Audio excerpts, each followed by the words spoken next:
So, are our cycling routes and maybe a bigger picture public lands in danger?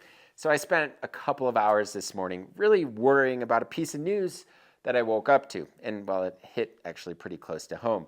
My GOP representative in Colorado's 3rd Congressional District, Jeff Hurd, introduced the Productive Public Lands Act, which might sound like it's here to give back to the public, but in reality, it's a bill that would strip away environmental protections, responsible land stewardship, and many efforts to balance land use with ecological and cultural resources, all in exchange for increased energy production and reduced public land accessibility.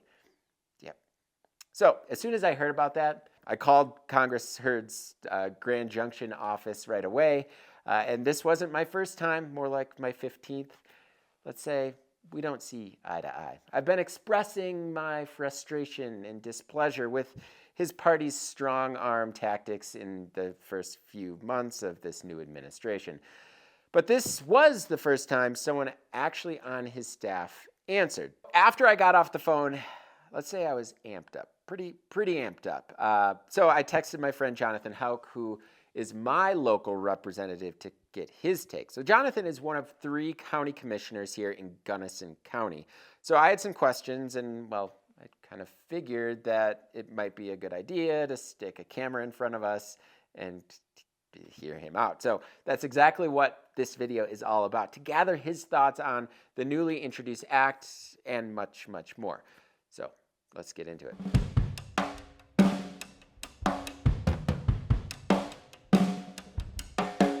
But before we do, I do want to take a quick moment to let you all know that this video is supported in part by Salsa Cycles. Salsa is adventure by bike. Salsa offers a range of mountain bikes, gravel bikes, all-road bikes, and fat tire bikes, all thoughtfully designed to enrich and enhance your cycling experiences. Salsa truly understands the transformative power of adventure by bike. So to learn a little bit more about Adventure by Bike and Salsa's offerings, you can click on the card in the top right corner here, or else follow the link in the description below. All right, everyone, thanks again for joining us. So Jonathan's here. So Jonathan, let's just jump right into it. What is a county commissioner? What do you do for a living? Sure. So everyone that's watching the channel that lives in the United States, you have a county commissioner, or in some states they call them county supervisors. There's just about 3,200 counties in the United States. And so locally, you elect 3 people to represent the interest of your county. And so in Gunnison County, I do all kinds of work, from land use to providing health and human services. And a lot of the work I do is on public lands, because we're such a big public lands county. And I also happen to be a bike packer. Awesome. So you were just in DC testifying to the Senate Agricultural Subcommittee on Forestry regarding HR 471, which is the Fix Our Forest Act. So why did they invite a county commissioner to testify there? Sure. So Senator Michael Bennet from Colorado is the ranking member on that committee, and they were hearing a bill that had made it through the House of Representatives, and it was coming to the Senate, which means it has a hearing in the Senate, and then it goes to the Senate floor for a vote. If the bill passes, it goes on to the president for signature and become law. The Fix Our Forest Act is interesting because the Fix Our Forest Act is responding to different perspectives around how prepared is the Forest Service and other land management agencies to do work on the ground that prevents wildfires and treats vegetation and is taking care of our forests in a way that's sustainable over time for the mandates that they have, which is multiple use of our public land. So that can be for logging and industry, but also our public land is used for grazing, it's used for recreation. I think here in Gunnison County is a good example. We have the largest body of water in the state is on public lands. We have the largest coal mine in the state, which is an underground coal mine in the northern part of the county. But then we also have vast resources that people love on public lands for recreation. So a good example, I think of the BIKEPACKING.com Sage and Saddles route. I mean, that goes through this entire county. The Colorado Trail, the Great Divide mountain bike route, traverses public lands on Gunnison County. And then we have a ski area in Crested Butte. So we really touch on all the aspects. And I think that's one of the reasons I was invited, was that we really have all the different functions of multiple use on public lands. And we have lands managed by the BLM, the Forest Service, the Park Service, as well as the Bureau of Reclamation. Interesting. All right, and I'm sure that was pretty fun for you. Yeah, it was different. Have you done something like that before? I travel to DC regularly to advocate and a lot on public lands, but yeah, sitting in a room with 10 U.S. senators and testifying and giving an opinion of a small rural county in Colorado, it's a meaningful experience and an intense experience for sure. I bet. All right, so bringing it closer to home here. So the newly elected congressman of the Colorado's 3rd Congressional District, Jeff Hurd, announced the Productive Public Lands Act a few days ago. Can you briefly explain what this act is? Sure. So I went ahead and read the brief introduction of the bill and its main points. And what it seems to suggest is that our public lands aren't productive enough, or they're not being productive to the potential that they could be. And so their goal was to roll back some BLM resource management plans and review those and look at other areas. And so I'm going to give you my perspective as a county commissioner. I'm a little concerned about this bill, just like I am the Fix Our Forest bill, because what I see is the chatter and the kind of direction or the thing these bills say they're trying to address is not necessarily what I'm seeing on the ground. So we could talk about BLM resource management plans. We could talk about the Fix Our Forest Act and what they're trying to do. But essentially what they're suggesting is our public lands could be managed differently. And to me, what it's suggesting is they're going to pull away from the balance. It's going to be a more industry focus for the timber industry, for the oil and gas industry.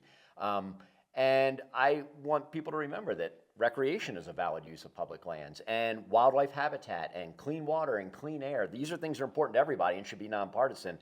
Those things are anchored in good stewardship of our public lands, and I'm concerned where some of these bills are going right now. So help us meld those bills together, paired with the current the agenda of the current administration. What are you seeing on the ground currently, and what are you really, really concerned about? Folks getting laid off, these new acts.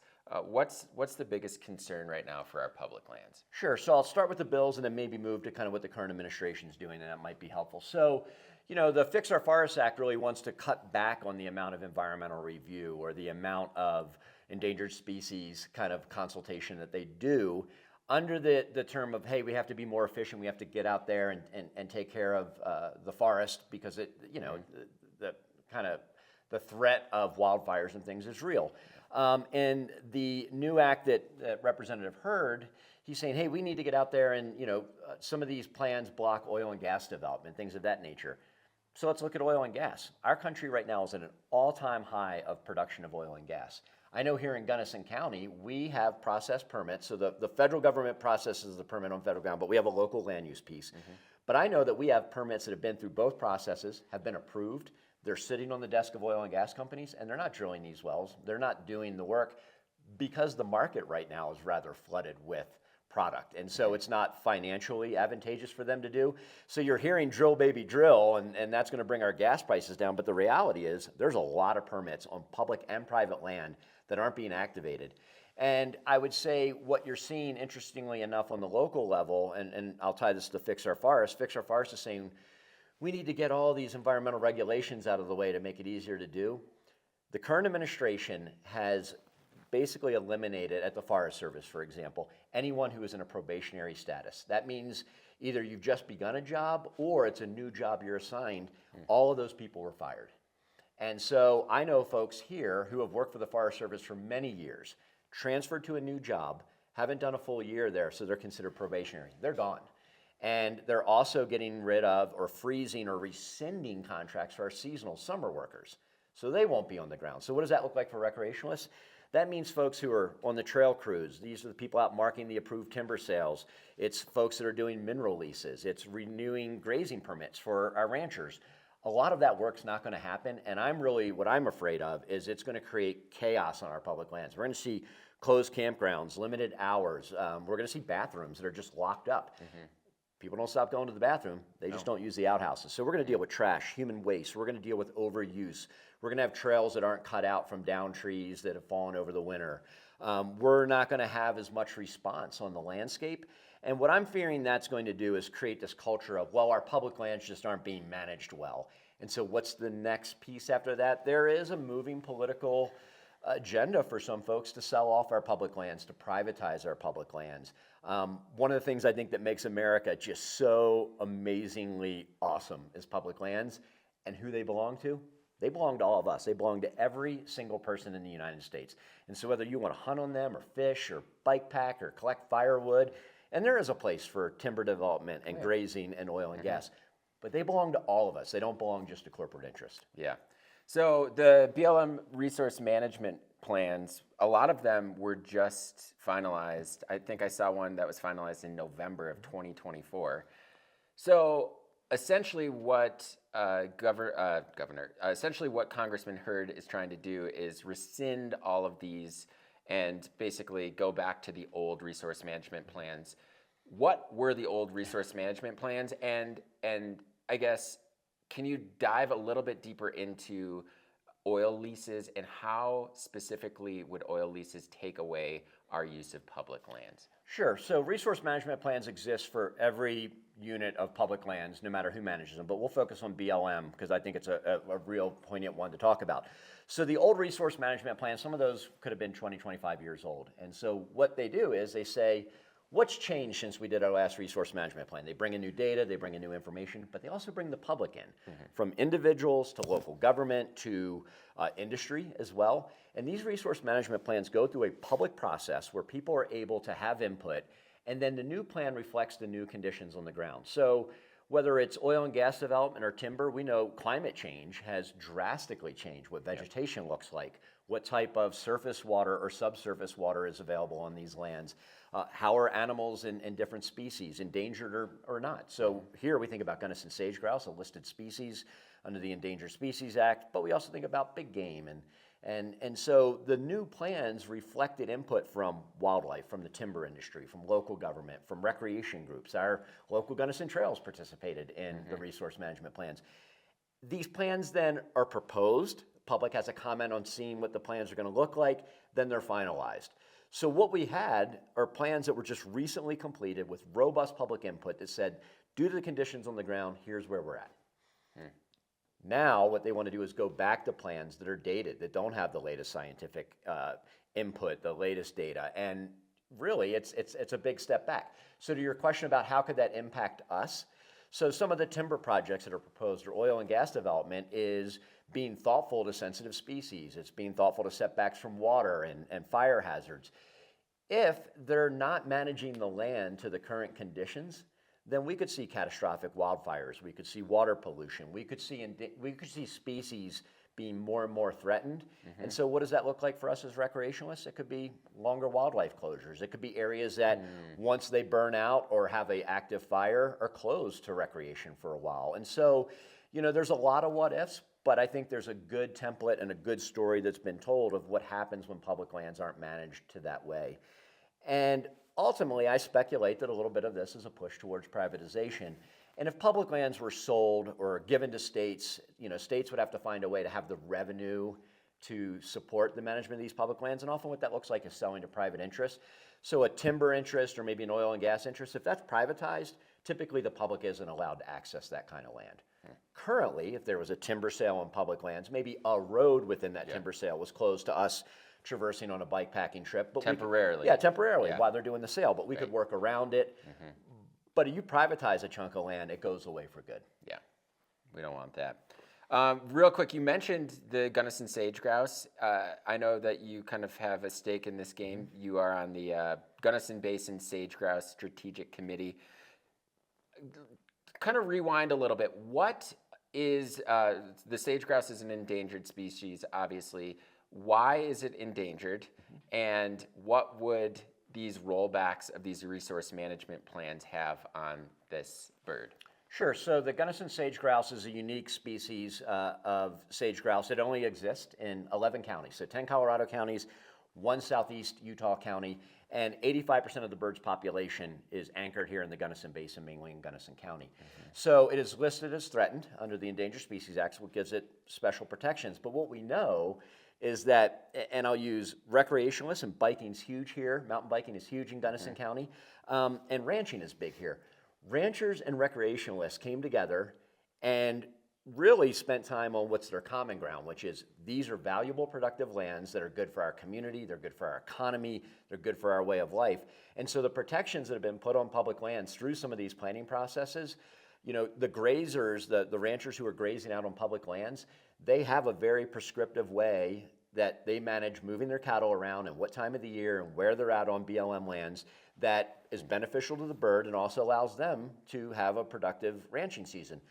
We have seasonal closures, mainly for wildlife, for sage grouse. So we have Signal Peak and the back end of Hartman Rocks. We say, hey, as recreationalists, we're going to do our part. For January 1st to April 15th, there's going to be some strict limits. And that is what these plans bring forward. And you start rolling these protections back, ultimately, not only would the bird, the sage grouse maybe see some impacts, but you elevate the listing, to higher levels of need to protect it.